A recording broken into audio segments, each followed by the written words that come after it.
Baik, audio kembali kita bersama lagi di Rampai Pagi dan sesuai seperti apa yang telah pun kami janjikan, kita sekarang bersama dalam segmen wawancara kita menerusi segmen pembangunan masyarakat dan kita telah menjemput seorang narasumber kita yang akan kita bawa berbincang ataupun akan menghuraikan tajuk yang dibawakan untuk hari ini. Silakan Mahira. Ya, jadi tajuk yang akan kita bawakan ini memang satu tajuk yang mungkin perlu kita ni ambil perhatian ya.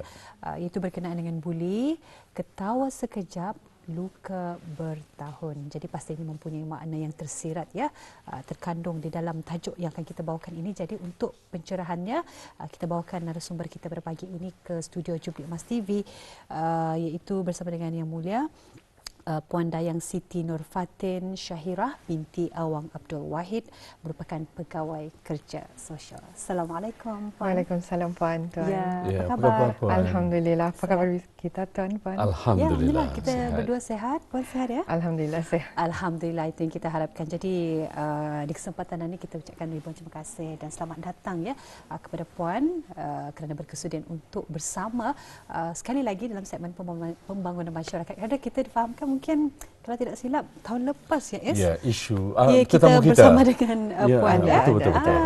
Betul. Ya. Jadi kalau kita bercakap ya menyentuh berkenaan dengan buli, isu buli ini. Jadi memang bukan sesuatu perkara yang baharu ya.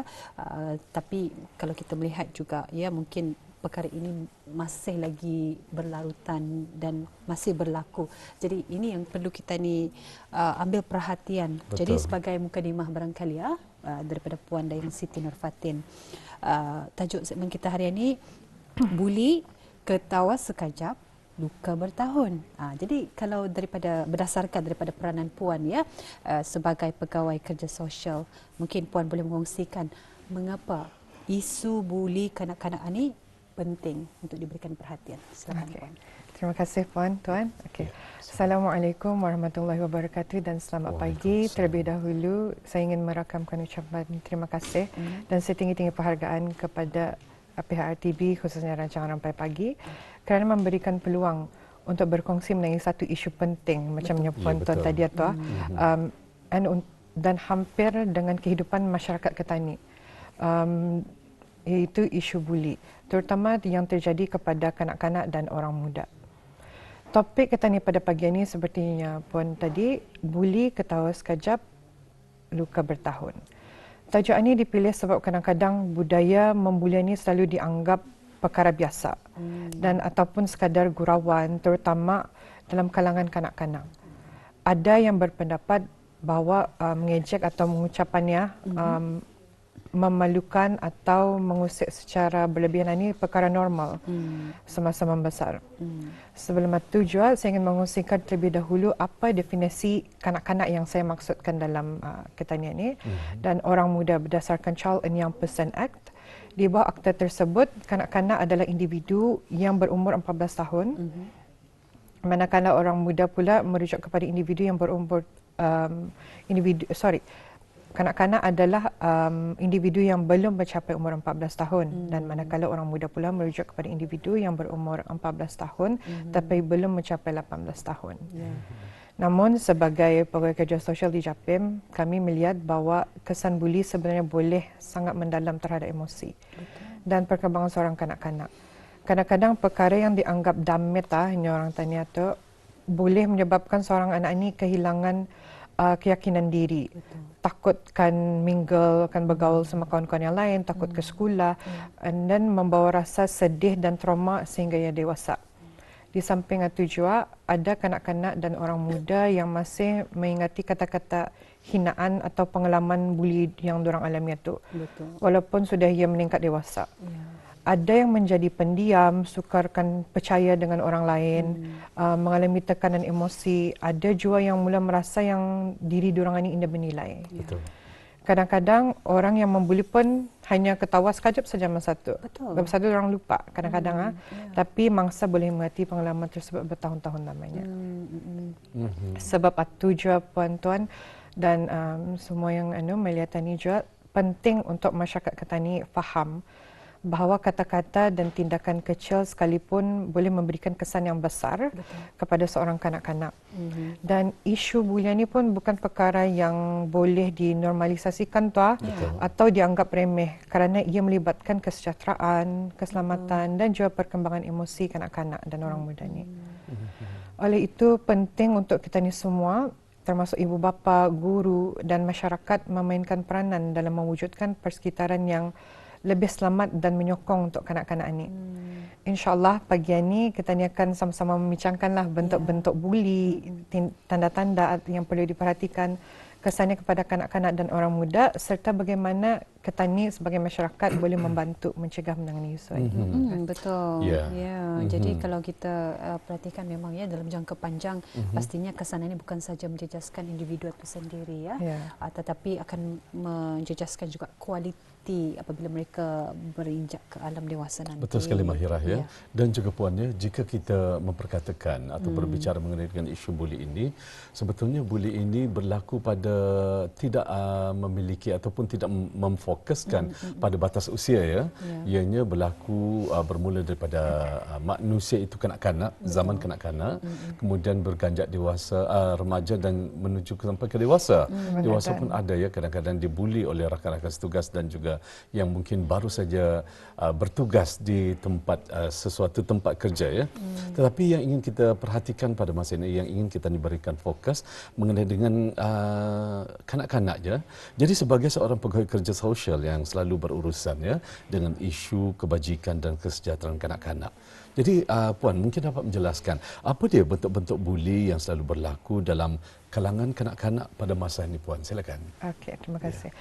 Kalau kita ni dengar bully, selalunya equals to physical. Yang selalu kita ni dengar, yang selalu kita ni lihat bully ni kalau kita ni dengar adalah physical. Orang ramai terus terfikir berkelahi atau bergaduh kekerasan fizikal seperti memukul, menandang ataupun mencederakan seseorang. Tetapi sebenarnya bulian ni mempunyai banyak bentuk. Dan ini semestinya terlibat dengan kekerasan fizikal sajalah. Antara bentuk buli yang selalu berlaku dalam kalangan kanak-kanak ini termasuk kalaunya mengejek atau mengucap-ngucap orang rupa paras atau bentuk badan, memanggil dengan nama-nama yang memalukan, mengusik secara berlebihan dan memulaukan kawannya ini daripada kumpulan dan juga memalukan seseorang di depan orang ramai ataupun menyebabkan kabar angin mengenai individu tersebut. Soalnya rumors lah macam yang diorang selalu dengar. Selain itu, pada masa ini juga kalau kita ni melihat peningkatan kes cyberbully melalui media sosial, aplikasi seperti WhatsApp, Telegram dan juga permainan online. Kadang-kadang ada kanak-kanak yang dihina dalam grup chat ni, macam WhatsApp grup kah, Telegram kah, gambarnya kena jadikan bahan ketawa ke tu, atau menerima komen-komen yang menjatuhkan maruah seseorang secara berterusan. Perkara yang membimbangkan ini ialah kadang-kadang kalaunya berlaku menggunakan alasan seperti aku main-main saja, sensitif je kau ni, macam tu. Tapi kalau perkara tersebut membuat seorang kanak-kanak merasa malu, takut, sedih dan tertekan atau kehilangan keyakinan diri secara berterusan itu bukan lagi perhimpunan biasa tu. Itu sudah dianggap sebagai satu bentuk buli. Sebagai kami lah, sebagai pegawai kerja sosial, saya ingin menekankan bahawa bukan semua luka dapat dilihat secara fizikal. Ada luka yang tidak dapat dilihat dengan mata kasar, tetapi boleh memberi kesan yang sangat mendalam kepada seorang dan perkembangan emosi ataupun mental atau sosial seseorang tersebut. Kadang-kadang kesan itu pun boleh dibawa sehingga mereka meningkat dewasa macam yang kita tadi tu. Betul sekali. Jadi itulah sebenarnya pentingnya pemahaman yang lebih mendalam dan juga peranan semua pihak dalam sama-sama kita ni membendung masalah ini daripada ia terus berlanjutan. Jadi kalau daripada sudut pandangan Puan macam mana masyarakat khususnya para ibu bapa dan juga guru dapat membezakan antara gurauan biasa ataupun kita ni perhimpunan atau dengan perbuatan bulian ni? Okey. Pada pandangan saya, perbezaan antara gurauan biasa dengan perbuatan bulian ini sebenarnya boleh dilihat melalui kesan terhadap seorang kanak-kanak atau individu tersebut. Kalau kedua-dua pihak ketawa, merasa selesa, tidak ada terasa hati Ya, ataupun ya, ya. atau mungkin dianggap sebagai gurauan biasa. Betul. Sebab sometimes diorang ni suka bergurau lah tu macam bergurau biasa. Tapi apabila hanya seseorang yang ketawa, manakala seorang lagi merasa malu, takut, sedih, terhina ataupun tidak selesa tu itu bukan lagi perhibunan. Betul. Tambahan lagi kalau perkara tersebut berlaku secara berulang ataupun dengan sengaja dilakukan untuk menjatuhkan atau memalukan atau macam menyisihkan seseorang ini, maka ia boleh dikategorikan sebagai satu bentuk buli. Kadang-kadang kan mangsa bulian ini pun tidak berani bersuara kerana takut dianggap terlalu sensitif ataupun takut keadaan menjadi lebih teruk. Jika mereka melawannya atau mengadu, ada juga memang ada perkara yang buruk ini terjadi lagi. Ada juga kanak-kanak yang memilih untuk memendam rasa. Walaupun diorang ini sebenarnya sangat terluka dengan apa yang berlaku. Sebab itu juga penting untuk ibu bapa dan guru mengajar kanak-kanak ini mengenai empati, iaitu kebolehan untuk memahami dan menghormati perasaan seseorang. Anak-anak pun mesti juga diajar bahawa sebelum bergurau atau membuat komen terhadap seorang itu untuk berfikir dululah sama ada perkataan atau tindakan itu boleh membuat orang ini terkesan ataupun ini yang akan buat orang tertawa, tapi bukan seorang ganyat sama orang lain. It's ke dia dengan orang yang dicakapkannya itulah. Dan sebab itu juga satu perkara yang sangat penting lagi untuk teringat, kalau seorang ketawa, yang seorang menangis itu bukan gurauan lah. Betul. Jadi memang kita dapat mengenal pastilah perbezaan kita ni antara gurauan dan juga membulian ya. Dan Puan, kalau berlaku kes buli di sekolah, jadi apa pula peranan ibu bapa dan juga pihak sekolah serta pekerja sosial dalam cara mereka untuk membantu melindungi serta menyokong kanak-kanak yang terlibat dalam kes buli ini? Mungkin ada cara ataupun ingin Puan sampaikan? Silakan. Okey. Ya, kalau berlaku kes bulian ini di sekolah, selalunya memang kanak-kanak ini kalau buli berlaku di sekolah, memang kami selalu akan menerima rujukan daripada pihak sekolah. Semua pihak sebenarnya memainkan peranan yang penting dalam membantu, melindungi dan menyokong kanak-kanak ini. Kalau seorang anak mula bercerita yang ia ni dibuli di sekolah, perkara pertama yang Ketani buat sebagai indung ataupun cikgu, mendengar dan mempercayai diorang terlebih dahulu. Itu yang Ketani buat dululah. Kadang-kadang kanak-kanak ni ia mengambil masa untuk memberanikan diri, untuk mengongsikan apa yang diorang alami. Jadi apabila mereka akhirnya bersuara, Tani perlu membagi ruang untuk diorang ini bercerita tanpa terus menghukum atau macam menjudge untuk memperkecilkan perasaan mereka. And then elakkan terus menganggap perkara tersebut sebagai sesuatu yang remeh ataupun menyuruh anak kita ini biar telai ia main-main saja tu bebun tu ya gurauan biasa, fokus pada dirimu saja, jangan ingaukan diorang. Sebab bagi kanak-kanak pengalaman tersebut mungkin sangat menakutkan dan memberi kesan besar kepada emosi mereka lah. Ibu bapa pun boleh berbincang dengan anak secara tenang untuk memahami apa sebenarnya yang berlaku di samping berhubung dengan pihak sekolah. Itu yang paling penting. Berhubung dengan pihak sekolah secara baik dan profesional supaya perkara tersebut tu boleh ditangani dengan lebih berkesan. Betul. Dalam masa yang sama juga pihak sekolah pun mesti memainkan peranan yang sangat penting lah dalam memastikan sekolah menjadi tempat yang selamat dan kondusif untuk semua pelajar. Guru, kaunselor, guru besar dan pihak pentadbiran perlu bekerjasama untuk melihat keadaan secara menyeluruh, memantau kesejahteraan pelajar ini dan mengambil tindakan yang bersesuaian terhadap kes yang berlaku. Sebagai pekerja sosial, peranan kami adalah untuk memberikan sokongan emosi, membantu menilai kesejahteraan kanak-kanak ini secara menyeluruh dan memastikan kepentingan yang terbaik kanak-kanak sentiasa diutamakan. Dalam setengah keadaan, kami juga membantu memperkukuhkan sokongan antara keluarga, sekolah dan agensi berkaitan supaya kanak-kanak tersebut mendapat bantuan yang sewajarnya. Pasal pada akhirnya, sekolah ini sepatutnya menjadi tempat untuk kanak-kanak belajar, berkembang dan merasa selamat. Bukan tempatnya untuk mereka merasa takutlah. Betul, saya setuju dengan apa yang dinyatakan oleh Puan sebentar tadi. Jadi kadang-kadang ya, selain daripada anak-anak ini menyembunyikan perasaan mereka di hadapan para ibu bapa ni, kan memandangkan para ibu bapa hanya dapat melihat aktiviti anak-anak di rumah. Jadi kadang-kadang di sekolah, kadang-kadang mereka tidak mengetahui apa insiden-insiden yang berlaku. Dan selain daripada itu juga, kalau disebut juga, kalau di alam maya ya, kalau kanak-kanak ini berada di dalam bilik berseorangan dengan adanya skrin, dengan adanya gadget tersebut, adanya buli siberan ya, juga mereka menyembunyikan perasaan itu.